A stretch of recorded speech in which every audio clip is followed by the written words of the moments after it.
NDA कार्यकर्ता सम्मेलन में पहुंचना बिहार के स्वास्थ्य मंत्री मंगल पांडे और उ जनसुराज के नेता प्रशांत किशोर पर जोरदार हमला कईना।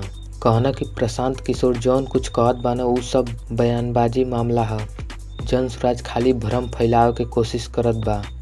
प्रशांत किशोर के बयान पर मंगल पांडे कहना कि आज पूरा दुनिया प्रधानमंत्री नरेंद्र मोदी के सम्मान दृष्टि से देखत बा। प्रधानमंत्री जी के ताकत के पूरा दुनिया स्वीकार कइले बा। जितना सम्मान मोदी जी के मिलल बा उतना सम्मान भारत के कौनो प्रधानमंत्री के नइखे मिलल। मंगल पांडे इहो कहना कि पीएम नरेंद्र मोदी के ताकत भारत के जनता देले बा, काहे से कि मोदी जी के काम पर विश्वास बा। मंगल पांडे कहना कि पेंशन 500 से 1100 कर देवल गईल। 4 करोड़ लोग के आयुष्मान कार्ड बिहार में बनल बा। और संतोष सिंह कहना कि बिहार में आरजेडी के शहजादा तेजस्वी यादव और कांग्रेस के शहजादा राहुल गांधी कहत बाड़ लोग कि हमनी के सत्ता में आइल जाई त जनता के सब कुछ दे देवल जाई।